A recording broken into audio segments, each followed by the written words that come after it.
कितना डरावना सपना था वो। कितनी पागल लड़की है तुम। कितने चालाक हैं आप। यह प्रश्न नहीं, एक्सक्लामेटरी सेंटेंस है। हेलो फ्रेंड्स, इसके डीप स्टडी जोन में आपका स्वागत है। आज की इस वीडियो लेक्चर में हम देखेंगे एक्सक्लामेटरी सेंटेंस को बिल्कुल डिटेल से। और मैं आपको बता दूं कि यह सेंटेंस पर बिल्कुल आखिरी वीडियो होगा। और आज हम सेंटेंस को बिल्कुल इज्जत और प्रतिष्ठा के साथ विदा करने वाले हैं।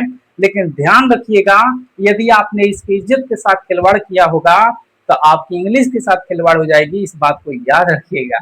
सेंटेंस टोटल हमने 12-13 प्रकार का सेंटेंस हमने पढ़ाया है आपको।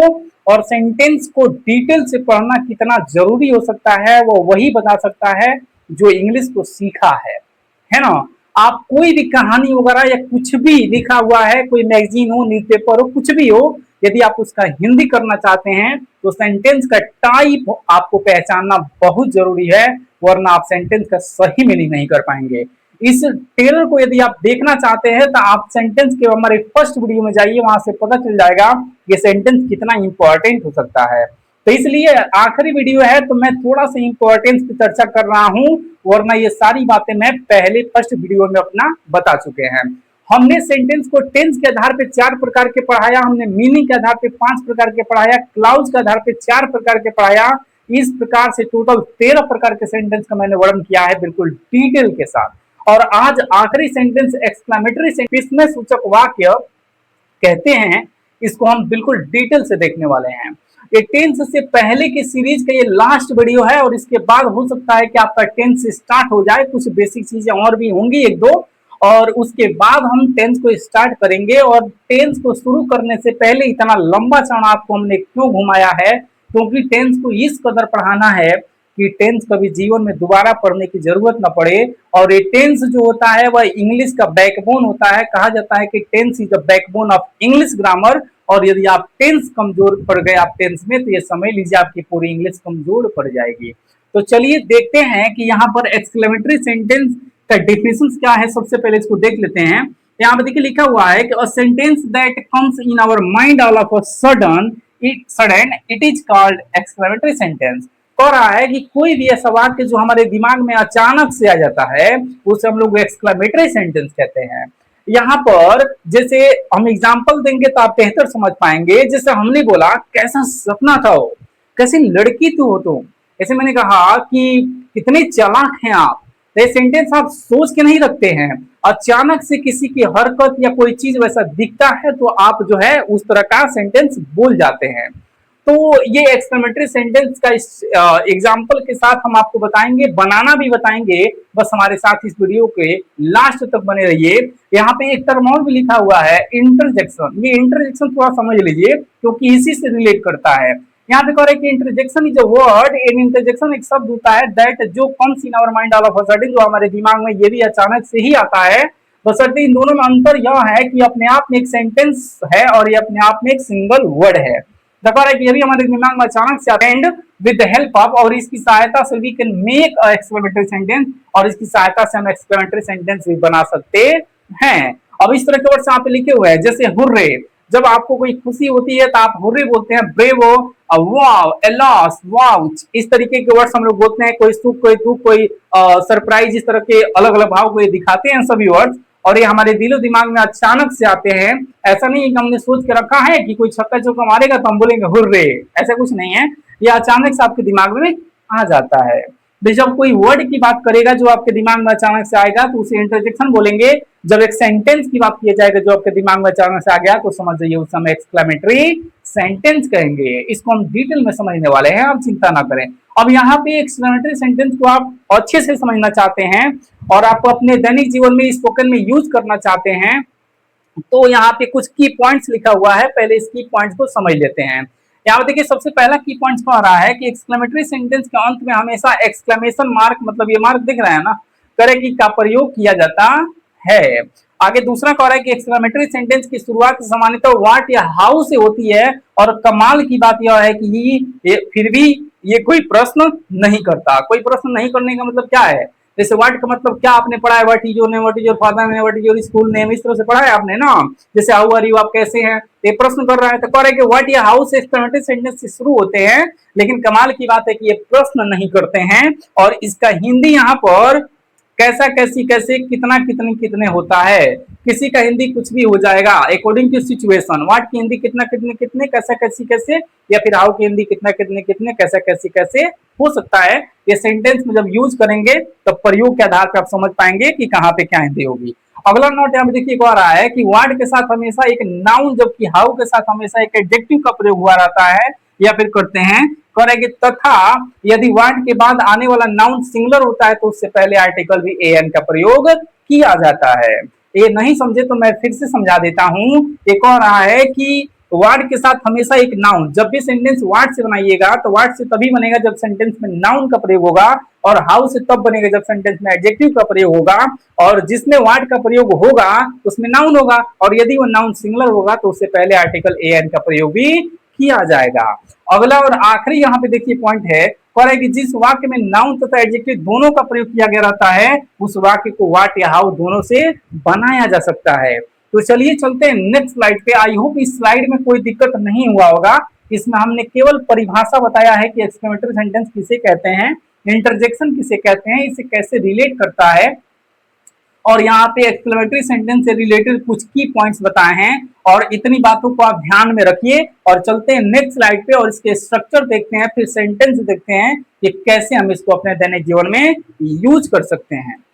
तो देखिए यहाँ पर एक्सक्लेमेटरी सेंटेंस के स्ट्रक्चर को देख लेते हैं। यहाँ पे देखिए एक और रहा था कि जब वाक्य में एडजेक्टिव प्लस नाउन दोनों आए, देखिए शुरू से देखिए, पहले हमने कहा कि जब केवल नाउन आएगा तो हम उसे वर्ड से बनाएंगे, ठीक है। अभी एग्जांपल यहाँ नीचे लिखा हुआ है। और जब एडजेक्टिव आएगा तो उसे हाउ से बनाएंगे, लेकिन जब एडजेक्टिव और नाउन किसी वाक्य में दोनों आ जाए तो उस कंडीशन में व्हाट और हाउ दोनों से बना सकते हैं। लेकिन यहाँ पे बहुत ही इंपॉर्टेंट करेक्शन करना है कि कुछ टीचर जो है बाबा आदम के जमाने की चीजें आज भी लेके ढो रहे हैं, है ना। मॉडर्न इंग्लिश में वो चीजें गलत मानी जा रही है, और गलत है भी, और बोलने में अजीब लगता भी है। तो इसलिए उस चीज को आज भी फॉलो करके कुछ लोग पकड़ के रखे हैं, लेकिन उस चीज को पकड़ के नहीं रखना है। हमने बताया बस इसलिए है ताकि आपको ये लगे कि कोई पढ़ाए तो आप उसे बताएं और सिखाएं कि ये गलत है। देखिए यहाँ पे बात बस एक ही है कि जब नाउन आएगा तो वर्ड से बनेगा, और एडजेक्टिव आएगा तो फिर हाउ से बनेगा, और एडजेक्टिव और नाउन दोनों आएगा तो भी वर्ड से ही बनेगा, हाउ से नहीं बनेगा। अर्थात वर्ड से दो जगह बन रहा है, केवल नाउन आ रहा है तो, और नाउन और एडजेक्टिव आ रहा है तो भी वर्ड से, है ना, और केवल एडजेक्टिव आ रहा है तो हाउ से, है ना, बस ये। और ये जो चार स्ट्रक्चर है, ये चार स्ट्रक्चर नहीं बल्कि दो ही है ना। देखिए कैसे, तो यहाँ पे देखिए व्हाट लगाया गया है, तो व्हाट कब लगेगा, जब इसमें नाउन एडजेक्टिव आएगा तब, और केवल नाउन आएगा तब। तो देखिए इसमें नाउन आया हुआ है कहीं ना कहीं, तो यहाँ पे नाउन आया है तो व्हाट लग सकता है। अब आर्टिकल कैसे लगेगा, क्या लगेगा, तो यहाँ पे देखिए व्हाट के तुरंत बाद आर्टिकल एन लगेगा, उसके बाद वो एडजेक्टिव लगेगा, एडजेक्टिव और नाउन दोनों आया है तो, और उसके बाद से वो नाउन लगेगा, और यहाँ पे, और हाँ ये आर्टिकल भी तब लगेगा जब ये नाउन सिंगुलर होगा, समझ रहे हैं ना, ज्यादातर ये नाउन सिंगुलर ही होता है, वरना ये आर्टिकल भी हट जाएगा। और उसके बाद सब्जेक्ट होगा, उसके बाद वर्ब होगा, उसके बाद एक्सक्लेमेशन मार्क होगा। ये स्ट्रक्चर ही थोड़ा सा देखने में अजीब लगता है, लेकिन जब सेंटेंस इसे हम बोलेंगे और बनाएंगे अभी, तो आपको दो चार सेंटेंस देखेंगे तो समझ में आ जाएगा। अब कह रहा था कि कुछ बाबा आदम के जमाने के लोग आज भी हैं, और वो चीज चला गया और आज भी उसे पकड़ कर रखे हैं। देखिए वो चीजें बदल गई, है ना। मॉडर्न में ये चीजें बिल्कुल 100% गलत है, बस इतना जान लीजिए, सही नहीं है। कि कह रहे हैं कि जब नाउन एडजेक्टिव आता है तो दोनों से बना सकते हैं, है ना। तो आज के बाद कोई पढ़ाता है तो उसे करेक्ट करिए आप, हमने बताया बस उसमें तो इसलिए है, ला के इस पे करेक्ट करते हैं। देखिए तो यहाँ पे हाउ से नहीं बना सकते, इसमें एडजेक्टिव और नाउन दोनों है, तो ये सेंटेंस क्या है, गलत, मतलब ये स्ट्रक्चर गलत है ना, अर्थात केवल वर्ड से बनेगा। अब देखिए यहाँ पे कह रहा है वर्ड से, यानी कि वर्ड से बन सकता है, इसमें केवल नाउन है कि नहीं, तो ये वर्ड से बनेगा। इसमें केवल एडजेक्टिव है तो ये हाउ से बनेगा, समझ रहे हैं। तो मुख्य रूप से स्ट्रक्चर कितने हुए, तीन, लेकिन ये चार जबरदस्ती बनाया गया है, तो ये दूसरा वाला बिल्कुल बलंडर है। तो ये सही है जब दोनों आ रहा है, जब यहाँ नाउन आ रहा है तो वर्ड से, और एडजेक्टिव आ रहा है तो हाउ से। अब इसका सेंटेंस देखिए समझ में आएगा। यहाँ पे देखिए कह रहा है कि वो कितनी भोली भाली है, लेकिन हाँ नॉर्मल ऐसे नहीं बोलना, वो कितनी भोली भाली है, तो प्रश्न हो जाएगा वो कितनी भोली भाली है, बताओ बताओ कितनी भोली भाली है, तो ये प्रश्न हो जाएगा। आप जब आप इसको इस तरह से बोलिए वह कितनी भोली भाली है, या इसको ऐसे बोलिए कि कितनी भोली भाली है वो, कितनी भोली भाली है वो। तो यहाँ पे भोली भाली का मतलब होता है सिंपल, समझ रहे हैं ना। तो यह एक एडजेक्टिव है। तो यहाँ पे देखिए यह क्या है, कितनी भोली भाली है वो। तो यहाँ पर ये क्या है, भोली भाली एक एडजेक्टिव है। तो यदि एडजेक्टिव है तो किससे बनेगा जी, हाउ से। तो यहाँ पे देखिए सबसे पहले आपको लगाना है हाउ, और इसके तुरंत बाद वो एडजेक्टिव बोलना है ना। कितनी भोली भाली, अरे यार ऐसे भी देखो ना आप सीख जाओगे। कितने के बाद भोला भोली भाली आ रहा है ना, मतलब कि एडजेक्टिव आ रहा है ना, तो फिर ये समझ लीजिए कि इसको इसके साथ ही में बोलेंगे। हाउ सिंपल, और उसके बाद से सब्जेक्ट बोल दो सी, या फिर बोल दो इज। तो हाउ सिंपल सी इज, है ना, इस तरीके से। अब मैंने कहा कितना गरीब है वो, कितना गरीब है वो, तो हम क्या बोलेंगे, हाउ। और हाउ के साथ ही आपका ये जो एडजेक्टिव आया है गरीब, इसको बोलिए हाउ पुअर, और आगे बोलेंगे ही इज। और कितना गरीब था वो, तो ही वाज। समझ रहे हैं। मैंने कहा कितने खुश हो आप, कितने खुश हो आप, तो हम क्या बोलेंगे, हाउ हैप्पी। क्या बोलेंगे, how happy you are, how happy you are, इस तरीके से। तो आप कोई भी एडजेक्टिव लीजिए, और वहां आप जो है कि आप कैसा कैसी कितना कितनी के चक्कर में मत फंसिए, बस एडजेक्टिव आना चाहिए, है ना। तो वहां पर हम हाउ से बोलेंगे। कितने खुश है आप, कितने नाराज हैं आप, कितने गरीब हैं आप, कितने धनी हैं आप, कितने ईमानदार हैं आप, है कि नहीं, कितने ईमानदार हैं आप, जिसमें मैंने कहा कितने ईमानदार हैं आप। तो हाउ ऑनेस्ट यू आर, कितने ईमानदार हैं आप, मैंने कहा कितना बेईमान है वो, कितना बेईमान है वो। तो बोलेंगे how dishonest he was, sorry he is. वो अर्थात बोल देंगे तो वाज बोल देंगे, है कि नहीं। तो इस तरीके से। तो यहाँ पे देखिए इसमें हमने दो सेंटेंस लिया जिसमें क्या आया है, एडजेक्टिव, और इसमें दो से ज्यादा सेंटेंस हमने बोल के दिखाया जहां पर हम एडजेक्टिव बोल सकते हैं। हजार सेंटेंस बोलो ना आप। यहाँ पे कह रहा है कि जब नाउन आएगा, है ना, जब नाउन आएगा, मामला कैसे कैसी कितना कितनी के नहीं है, समझ लो। यहाँ पे देखो ये नहीं कि कितना आया है तो इसलिए हाउ लगा है, नहीं नहीं ऐसा मत पकड़ना। हिंदी मीडियम वाले पकड़ते हैं तोते की तरह, पकड़ लेते हैं, है ना, ये सब बात नहीं। यहाँ पे कितना कितनी का मैटर नहीं है। हाउ का मतलब होगा कितना कितने कितने, कैसा कैसी कैसे। यहाँ पे वर्ड का मतलब ये होगा कैसा कैसी कैसे, कितना कितने कितने। मामला बस इतना है कि उसमें नाउन है कि एडजेक्टिव है, या फिर नाउन एडजेक्टिव दोनों है। तो यहाँ पे देखिए कह रहा है कितना, सॉरी कैसा सपना था वो। तो सपना ड्रीम, ड्रीम एक नाउन है, तो यहाँ पे इस्तेमाल किया जाएगा किसका, वाट का। और वाट के साथ मैंने क्या बोला था, आर्टिकल एन लगेगा, उसके बाद आने वाला नाउन सिंगुलर, तो सिंगुलर ही होगा ज्यादातर। तो इस तरीके से। तो अब यहाँ पे बोलेंगे व्हाट ड्रीम, ऐसे बोला कि कैसा सपना था वो। देखो आप स्ट्रक्चर से मत बनाओ, बल्कि ऐसे समझो कि कैसा सपना, एक साथ इसमें अंग्रेजी लगाएंगे। तो व्हाट ड्रीम नहीं, अब चूंकि ये नाउन है तो आर्टिकल ए लगेगा, है ना। और ए एन में फर्क क्या होता है, इतना छोटी छोटी बात नहीं बताएंगे जी। तो कह रहे कि कैसा सपना, तो व्हाट ड्रीम, व्हाट ड्रीम। और आगे क्या बोलेंगे, और आगे बोलेंगे ईट वाज। तो यहाँ पे ईट वाज, ईट क्यों लगा रहे हैं, ये कोई व्यक्ति नहीं है जी, सपना ना है, ये नॉन लिविंग है ना, तो इसलिए ईट आएगा। तो कह रहा है कि कैसा सपना था वो, तो व्हाट ड्रीम इट वाज। यहाँ पे कह रहा है कैसी जगह थी वो, तो हम बोलेंगे what place it was, what place it was, इस तरीके से, है ना। तो जब नाउन आया तो देखिए जगह भी क्या था, नाउन था, और ये सपना भी क्या था, नाउन था। तो हमने दोनों को किससे बोला, किससे बोला जी, व्हाट से। और आर्टिकल कैसे आया आपने देखा। और यहाँ देखिए कह रहा है अब इसमें ये एडजेक्टिव और नाउन दोनों आ रहा है, तो एडजेक्टिव नाउन दोनों आ रहा है, तो यहाँ पे दोनों से बनाकर दिखाया गया है। लेकिन हमने क्या बोला कि देखिए हाउ से जरा बनाए हैं, तो इसको अभी हम बोल के भी देखेंगे कि कितना बलंडर लगता है ये, है ना। तो ये गलत है, ये हाउ वाला बिल्कुल गलत है। यहाँ भी जो हाउस बनाया गया ये गलत नहीं बल्कि बलंडर है। यहाँ पे देखिए तो कह रहा है कितना प्यारा बच्चा था वो, कितना प्यारा बच्चा था वो। तो हम स्ट्रक्चर की तरफ ध्यान नहीं देंगे, हम ये देखेंगे कि इसको हम ओरली कैसे बोल पाएंगे। तो कितना प्यारा बच्चा, इसको किससे बोलना है, वाट से बोलना है। तो बोलेंगे वाट अ लवली चाइल्ड, और था वो, तो ही वाज। तो what a lovely child he was. अब इसको कह रहा है कि हाउ से भी बोल सकते हैं, तो हाउ वाला क्या समझाएं यार, स्ट्रक्चर लिखा है और जब ये बलंडर ही है तो क्या बोलना है इससे। अब बोल के देखो, how lovely a child he was, how lovely a child he was. अजीब लग रहा है ना। और अजीब लगे या ना लगे ये सब बात हम नहीं करते हैं, क्योंकि लड़का लड़की थोड़ी है कि विम्पर लगा दिए तो अच्छा लग रहा है, नहीं लग रहा है तो ये सब बात नहीं है। मिला जुला के आप इतना समझ लीजिए ये गलत है, हाउ से नहीं बोल सकते आप, है ना। आगे देखिए यहाँ पे कौन रहा है, कितनी सुंदर लड़की थी वो, तो यहाँ पे बोलेंगे हाउ, सॉरी हाउ से नहीं बोलेंगे, व्हाट से बोलेंगे, तो व्हाट अ ब्यूटीफुल गर्ल आगे का बोलेंगे सी वाज, कितनी सुंदर लड़की थी वो, तो यहाँ बोलेंगे what a beautiful girl she was. अब इस तरीके से कोई भी सेंटेंस लीजिए जिसमें नाउन एडजेक्टिव दोनों आता हो और आप उसको केवल व्हाट से बोलेंगे, हाउ से गलती से भी नहीं बोलेंगे, है ना। और इस प्रकार से आप अपने मन में सेंटेंस सोचिए, सोचना क्या है, दैनिक जीवन में खूब सारे सेंटेंस आप बोलते हैं इससे, तो ये बोलने की प्रैक्टिस कीजिए। और चलिए चलते हैं नेक्स्ट स्लाइड पे, और इससे संबंधित कुछ इंपॉर्टेंट नोट भी है, और इसमें सच का भी प्रयोग होता है, एक दो कंसेप्ट और भी है मैं आपको बताऊंगा, ठीक है ना। तो चलिए चलते हैं नेक्स्ट स्लाइड पे। देखिए हम आगे देख लेते हैं कि एक्सक्लेमेटरी सेंटेंस में सो और सच का प्रयोग कैसे किया जाता है।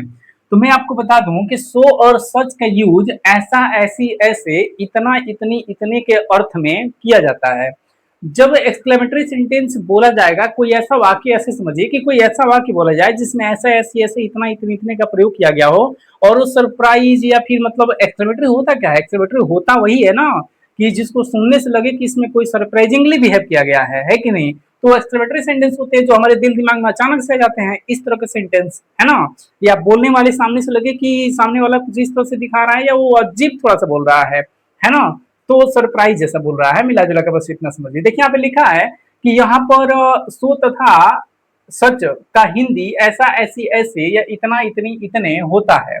यहाँ पे कह रहा है, यहाँ भी वही बात है कि सो के साथ एडजेक्टिव तथा सच के साथ हमेशा नाउन का प्रयोग किया जाएगा, और यदि नाउन सिंगुलर हो तो उससे पहले आर्टिकल एन का यूज किया जाएगा। स्ट्रक्चर देखिए यहाँ पे लिखा हुआ है कि सबसे पहले सच, यदि सच के साथ देखिए, सच के साथ क्या आएगा, नाउन, तो नाउन आएगा, तो यदि ये सिंगुलर होगा तो ज्यादातर सिंगुलर ही होगा, तो इससे पहले आर्टिकल भी आएगा और उसके बाद एंड आएगा, वो उसके बाद यहाँ पे कह रहा है ब्ला ब्ला ब्ला डॉट डॉट डॉट। यहाँ पे एक चीज समझिएगा कि एक कहेंगे कि सर फुल स्ट्रक्चर लिखे, इसका क्या मतलब है, तो ये सेंटेंस फुल नहीं बोला जाता है, ज्यादातर इतना ही बोला ही जाता है ना। अभी हम देखें यहाँ एग्जांपल भी बोल के दिखाएंगे। यदि सो का स्ट्रक्चर देखिए, सो आएगा प्लस एडजेक्टिव, क्योंकि सो के साथ एडजेक्टिव कुछ कहता है, तो सो के बाद तुरंत एडजेक्टिव आएगा, आप प्लस यहाँ पे डॉट डॉट डॉट कर रहा है, मतलब कि ये सेंटेंस आप देख करके इसके फीचर से बोलने से या फिर जब बोला जाएगा तो देख के आप समझ जाएंगे। देखिए यहाँ पे एग्जांपल है कि ऐसी औरत और मेरी पत्नी, कैसे पता चलेगा कि यहाँ पे सो लगेगा कि सच लगेगा, ध्यान दीजिएगा। यहाँ पर ऐसा, ऐसी, ऐसे, इतना, इतने, इतने कुछ भी आया हो, बस चेक करना है कि उसके जस्ट बाद नाउन है कि एडजेक्टिव है। तो अब यहाँ पे आया है ऐसा, और इसके जस्ट बाद औरत क्या है, नाउन है, तो इसका मतलब सच का प्रयोग किया जाएगा। तो यहाँ पे बोला जाएगा कि सच अ वुमेन, क्या बोला जाएगा, सच अ वुमेन। ये देखा जाए तो अपने आप में एक सब्जेक्ट की तरह लग रहा है कि पूरा एक सब्जेक्ट है, लेकिन ये पूरा सब्जेक्ट है नहीं, है ना। तो शुरू से इसको शुरू करेंगे, देखिए यहाँ पे सच, और इसके बाद से नाउन बोलेंगे आर्टिकल एन के साथ, तो देखिए सच a women and my wife, ऐसे जैसे कोई कह रहा है ऐसी औरत और मेरी पत्नी, ना ना ना ना नहीं हो सकती, ऐसा वो बोलते हैं ना, तो ये अधूरा ही बोलते हैं। आपको लगता है ना कि अधूरा है, लेकिन अधूरा में ये पूरा होता है ना। जहां बोलते हैं ऐसा लड़का और मेरा बेटा, बिल्कुल नहीं ऐसे। तो यहाँ पे कह रहा है कि ऐसी लड़की और मेरी प्रेमिका, तो यहाँ पे देखिए कह रहा है कि such a girl and my beloved, नहीं बोलते हैं ऐसी लड़की और मेरी प्रेमिका, तो यहाँ पे कह रहा है कि such a girl and my beloved. अब यहाँ पे देखिए कह रहा है कि मेरी बेटी और इतनी नीच, तो यहाँ पे नीच क्या है, एक एडजेक्टिव है, तो चूंकि इतना के पहले देखिए, इतना के बाद सॉरी, इतना के बाद यहाँ पे नीच एक एडजेक्टिव है, तो इसलिए यहाँ पे सो का यूज किया जाएगा। और सेंटेंस बस इतना समझिए कि इसमें कुछ एंड बट नहीं सोचना है, बस आगे से ही पकड़ के बनाते रहना है। तो यहाँ पे कह रहे हैं मेरी बेटी, तो माई डॉटर एंड इतने नीच, तो सो मीन, मीन का मतलब होता है नीच, तो my daughter and so mean. आगे देखिए ऐसा बेईमान और हमारा नेता, तो ऐसा के बाद बेईमान वर्ड आया है, इसका मतलब बेईमान एक क्या है, एडजेक्टिव है, तो यहाँ पे किसका, सो का यूज किया जाएगा। तो सो डिसऑनेस्ट एंड आवर लीडर, ऐसा बेईमान और हमारा नेता, इस तरीके से। अब जैसे मैं कहना चाहता हूं या आप बोलना चाहते हैं कि ऐसा लड़का और मेरा दोस्त, बिल्कुल नहीं हो सकता, है ना। ऐसा लड़का और मेरा दोस्त, तो हम क्या बोलेंगे, ऐसा लड़का, तो लड़का क्या है, नाउन है, तो such boy and my friend, no no no no no, ऐसा बोलते हैं हम, है ना। तो आई होप आप समझ चुके होंगे ऐसे, तो आई होप ये समझ गए होंगे। अब चलिए चलते हैं नेक्स्ट एंड लास्ट और आखिरी स्लाइड पे, और उसमें देख लेते हैं कि इंटरजेक्शन वर्ड जो हमने बताया था आपको, जैसे अलॉस, वाव, हुर्रे, आउच, है कि नहीं, इस तरीके के जो इंटरजेक्शन वर्ड्स होते हैं, तो इसके साथ हम एक्सक्लेमेटरी सेंटेंस को कैसे बोल सकते हैं। तो चलिए चलते हैं आखिरी स्लाइड पे। चलिए नेक्स्ट एंड लास्ट स्लाइड को देख लेते हैं। इसमें देखिए लिखा हुआ है इंटरजेक्शन के साथ एक्सक्लेमेटरी सेंटेंस। मतलब इसका यह हुआ कि इंटरजेक्शन जो हमने पढ़ाया था, इसको मैं दोहरा देता हूँ। इंटरजेक्शन को क्या किसे कहते हैं? हमने बताया था कि इंटरजेक्शन वे शब्द होते हैं जो हमारे दिलो दिमाग में अचानक से आ जाते हैं, और वहीं पर एक्सक्लेमेटरी सेंटेंस वे सेंटेंस होते हैं जो हमारे दिल दिमाग में अचानक से आ जाते हैं। बात वहां सेंटेंस की है या वर्ड की है ना? जैसे कि मैंने बताया था, जैसे आप बोलते हैं आउच। आउच कब बोलते हैं? जब एकाएक कहीं बैठे हैं और आपको जब खड़े हुए और अचानक से कहीं दर्द फील हुआ, तेज दर्द, तो आप बोलते हैं आउच। आप बोलते हैं वाह, यानी जब कोई सरप्राइज वाली चीज देख लेते हैं तो आप बोलते हैं वाह। आप बोलते हैं हुर्रे, तो हुर्रे कब बोलते हैं? जब कोई चीज आपको मतलब खुशी की चीज, खुश जब आपको खुशी होती है तो आप हुर्रे बोलते हैं। आपने बोला वेल डन, इसका मतलब होता है शाबाश, है ना? या बहुत अच्छा नहीं बोलते, बहुत अच्छा। व्रेवो यानी शाबाश। तो इस तरीके के वर्ड्स जो आप बोलते हैं, जैसे कि लॉस, व्रेवो, हुर्रे, है ना, ओ, आ, आउच, वाव, इस तरह का, तो ये इंटरजेक्शन कहलाते हैं। तो कह रहे हैं कि अब इनके साथ एक्सक्लेमेटरी सेंटेंस को थोड़ा देख लीजिए। तो यहाँ पे फॉर्मूला में कह रहा है कुछ नहीं करना है, इंटरजेक्शन वर्ड सबसे पहले लगाएंगे, जैसे कि लॉस, व्रेवो, हुर्रे, सेंस के अनुसार देख लेंगे, है ना। और ये डिटेल में समझ में आएगा जब हम पार्ट्स ऑफ स्पीच में पढ़ाएंगे आपको लास्ट में कंजंक्शन, प्रीपोजिशन, कंजंक्शन, इंटरजेक्शन। तो ये इंटरजेक्शन वहां बिल्कुल डिटेल में पढ़ाया जाएगा। आप चिंता ना करें, यहाँ पे समझ में नहीं आ रहा है तो एक एक सेंस वहां बताया जाएगा कि कैसे पता चलेगा कि एलॉस कब दुख को प्रकट कर रहा है, ब्रेवो कब कैसे क्या प्रकट कर रहा है। ये सारी चीजों को कैटेगराइज करके हम पढ़ाए हैं, ठीक है।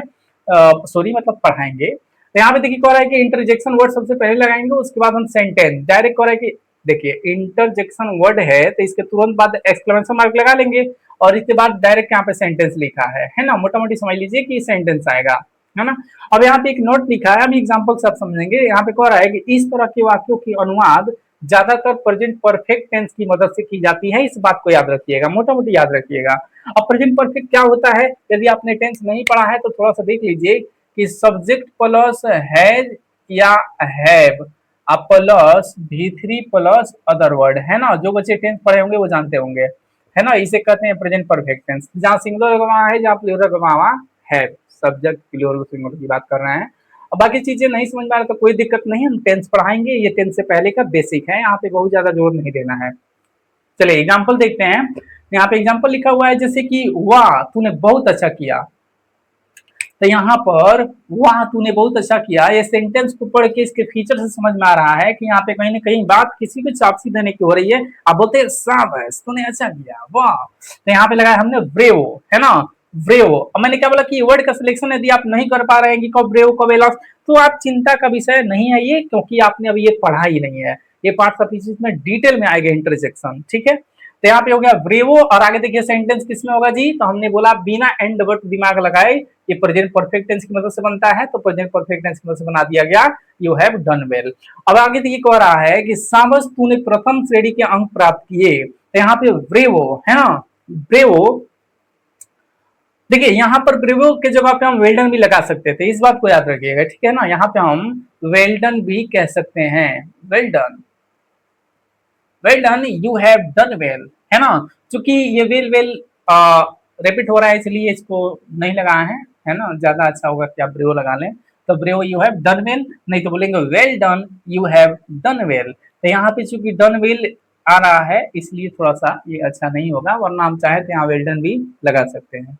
आगे कह रहा है यहाँ पर कि सावस तूने प्रथम श्रेणी का अंक प्राप्त किया, तो bravo you have obtain first division mark, है ना। अब आगे देखिए यहाँ पे कह रहा है कि देखिए ये सेंटेंस बनाना नहीं सीखना है, चिंता नहीं करना है कि हमको आ नहीं रहा है, जल्दी जल्दी बता रहे हैं ये वो। अरे भाई तो इसको अभी आपने टेंस पढ़ा कहाँ है, सेंटेंस का फीचर वगैरह कहाँ आपने देखा है कि सब्जेक्ट वर्ब एग्रीमेंट वगैरह आपने बेसिक पढ़ा है थोड़ा बहुत, लेकिन अभी बनाना वो टेंस पढ़ाएंगे तब ना पता चलेगा कि कौन टेंस है कैसे बनता है। फिलहाल इतना समझिए, निसंदेह तो यहाँ पे इसको कहते हैं ऑफ कोर्स, और बाकी सब्जेक्ट लगाइए और पीसीस बनाते हुए आगे चले जाइए। तो यहाँ पे कह रहा है कि आई विल, अब ये मत रिसर्च करिए कि आई के साथ तो शेयर लगता है, अब मॉडर्न इंग्लिश में आई के साथ विल भी लग रहा है, तो आई विल हेल्प यू। आगे देखिए यहाँ पे कह रहा है कि वाह वाह, है ना, हम लोग मैच जीत गए, यानी वाह में हम लोग मैच जीत गए। तो यहाँ पे लगाएंगे हुर्रे, आगे लिखेंगे we have won the match. आगे कह रहा है कि हाय। अब यहाँ पे देखिए बच्चे कहेंगे कि आपने तो कहा था कि है जैसे बनेगा, तब कुछ बच्चे होते हैं कि जो चीज कह दिया जाता है उसको परंपरागत तरीके से पकड़ लेते हैं। अरे भाई थोड़ा सिचुएशन समझो, यहाँ पे आप कहा कि यहाँ पे स्पष्ट फ्यूचर की बात कर रहा है तो जबरदस्ती आप नहीं लगाओगे।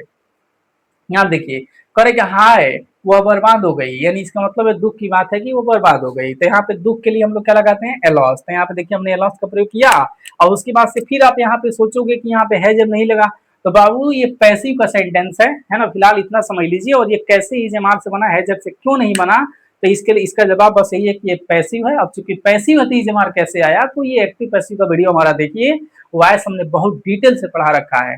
ठीक है, तो आई होप ये वीडियो लेक्चर आपको बहुत ही इंटरेस्टिंग लगा होगा और हेल्पफुल लगा होगा। और यदि हमारी वीडियो आपको हेल्पफुल लगते हैं और आप चाहते हैं कि हम आगे भी वीडियो ऐसे ही बनाते रहें, तो आप हमें मोटिवेट करने के लिए आप हमारे channel SK TV study zone को सब्सक्राइब कर सकते हैं। तो चलिए मिलते हैं नेक्स्ट वीडियो में। Thank you for watching this video. जय हिंद, जय भारत।